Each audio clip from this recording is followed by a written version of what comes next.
Cinema Lovers Incorporated back here again with another video, and sorry for that big outburst. It's Halloween. But ladies and gentlemen, today is a very, very special day. I've never done this before.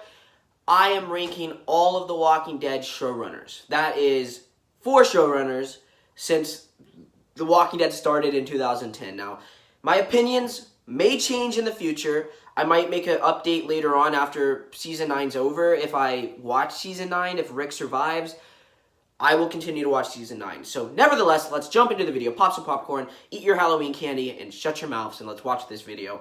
Well, Alright, let's get into the video.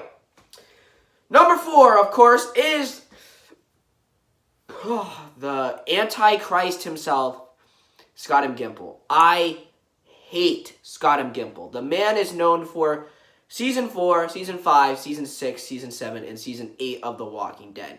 After leaving The Walking Dead Season 8, he went on to executive produce Fear the Walking Dead Season 4. He was heavily involved in it, and he ruined Fear the Walking Dead Season 4. Scott M. Gimple was after Glenn Mazzara. Glenn Mazzara was fired because he didn't really know what he was doing. His ideas were out there. There was so much action that he blew their budget, and there was style over substance. Glenn Mazzara was kicked off. He was fired because of them not liking what he was doing. He just was all over the place.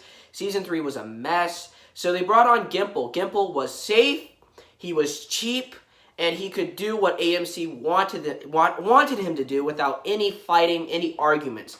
Gimple came on in Season 4. Season 4, at the time, was a breath of fresh air. We never saw group members split up before like this. We never saw them go on their own journeys. It was something unique, something never done before. But the problem was, it just started to become a little bit too artsy. Gimple is really known for being artsy and adding puzzle pieces for the fans to connect. It's fine in a couple episodes, but when you do this in almost every single episode, it becomes a problem. I remember watching the Season 4 premiere back in, 2013 with my cousin Jack, and that filthy lady in the premiere just made me feel off. It just felt off, in my opinion. It made me feel weird. I'm like, this isn't my Walking Dead. This is not The Walking Dead. I missed that hardcore drama style. I didn't really want this artsy stuff where they have to have this woman and she's connected to Rick and blah, blah, blah. It just didn't work. And then in the second half of Season 4, it just got too convoluted. You had group members everywhere, and it just lost the narrative, in my opinion. Season 4's second half was atrocious. I didn't feel like they didn't really have a clear standpoint, like where they were going. Everyone was trying to go to Terminus, but it just became so boring and repetitive. But I will admit the first half of Season 4 was okay, in my opinion. Gimple, after that, I hated Season 5, Season 6, Season 7, Season 8. Gimple is known for really, really bad writing. The writing after, Glenn Mazzara left, Gimple, when he joined, the writing became very obnoxious. It became like an alien language. The characters started talking like aliens, like they were not really part of a real society, like they were not part of a real world. They started talking like they were from another world, like Mars or something. And it really took you out of the show because you stopped caring for these characters and you just wanted to close your ears like this because of the dialogue they were given.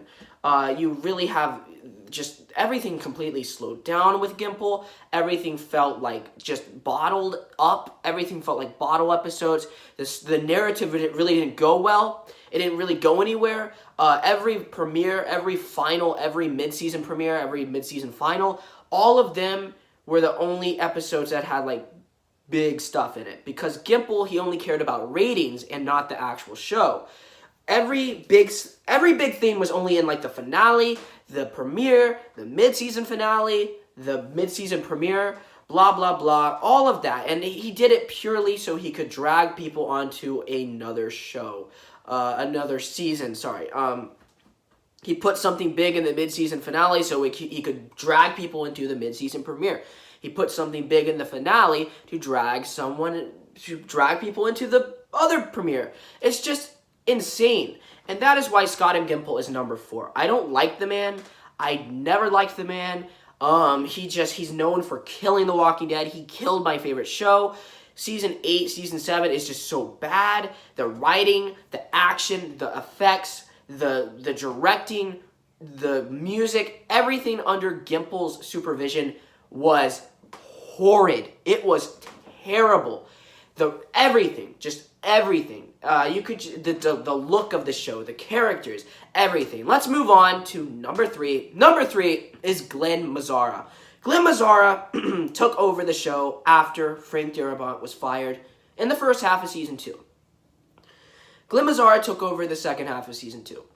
And the second half of Season 2 was actually really, really good. Glenn Mazzara is more of a Frank Darabont, second in command.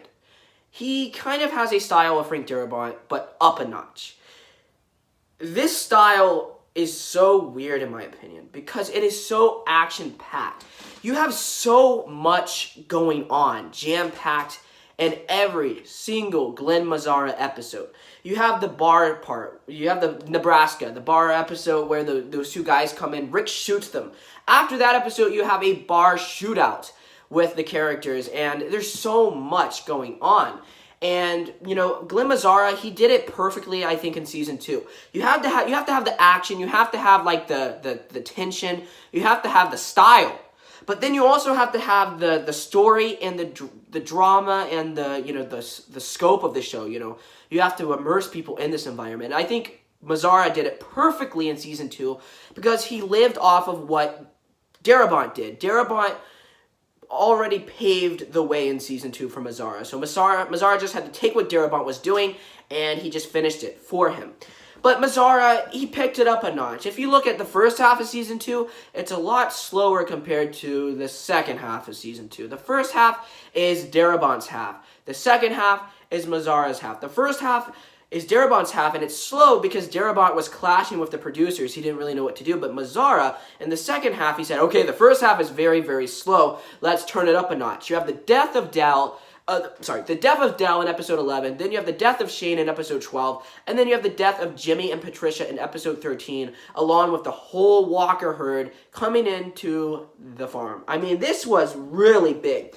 And for the most part, Glenn Mazzara in Season 2 did great. That wasn't until Season 3, where Glenn Mazzara, this was his first full season, where he was completely free to do whatever he wanted. He had no more of Frank Darabont right here.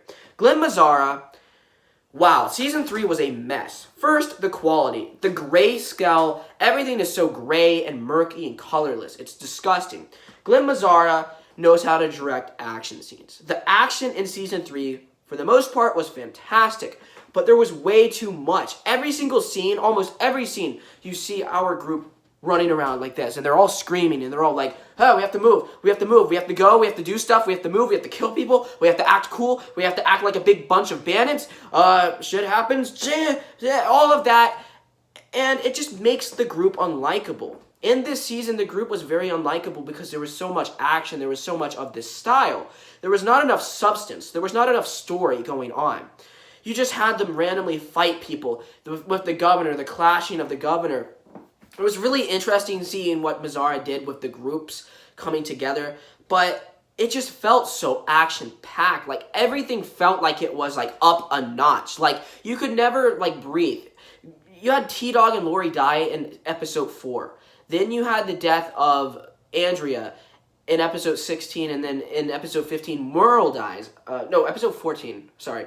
It's episode 14. I think that's when Merle dies. Yeah, this is just big. It's all over the place. And Mazzara, I enjoyed the horror aspect of Mazzara. He really wanted a just action-packed, gothic, gory style.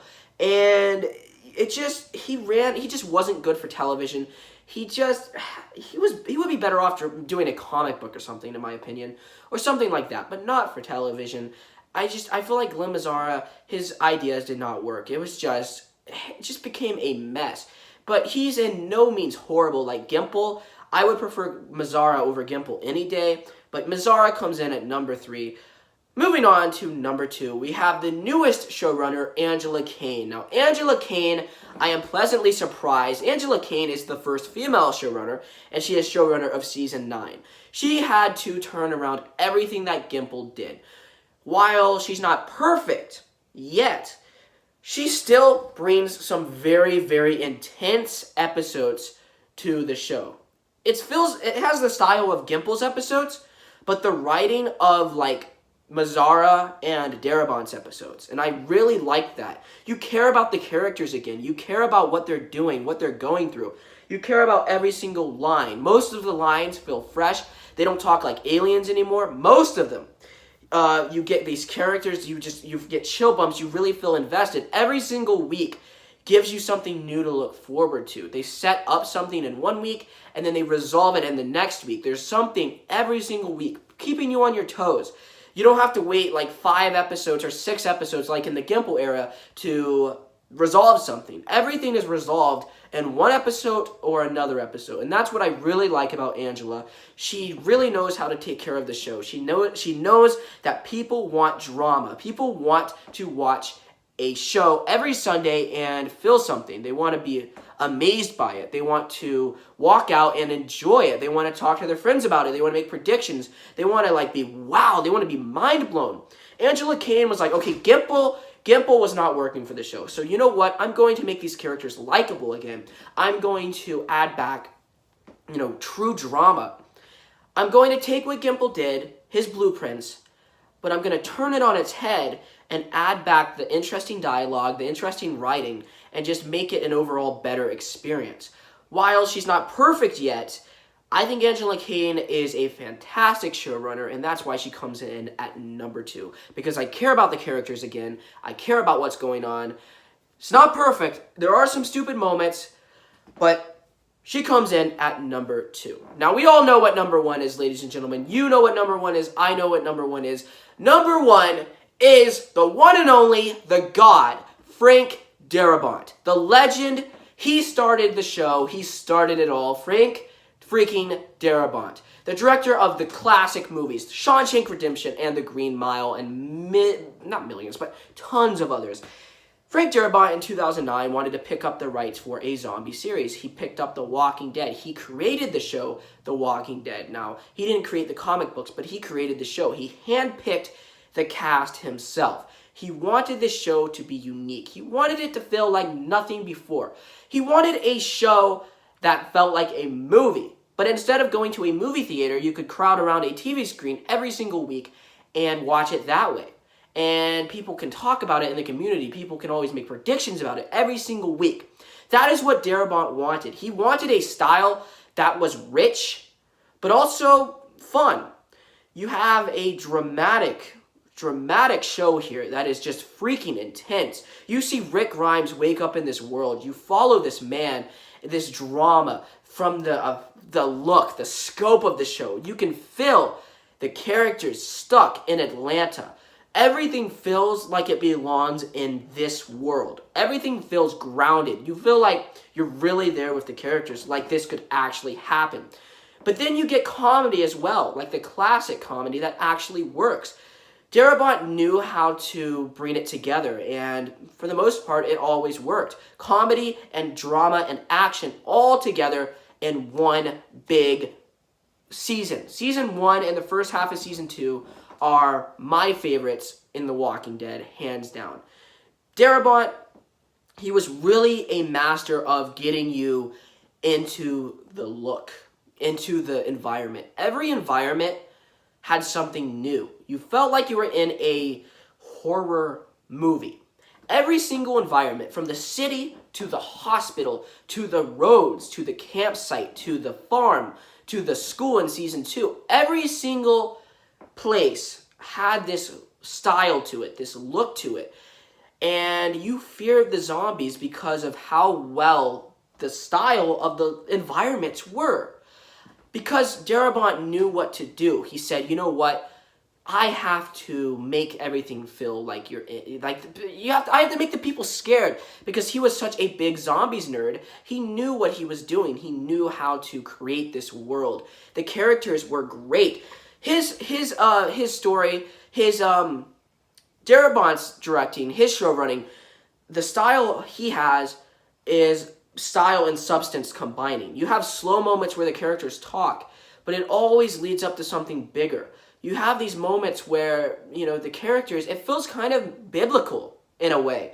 Like, sometimes I feel like this is all a dream. Like, they're supposed to be, like, maybe they're in hell. That's what it felt like. It felt like this had to do with the Bible. It had to do with God.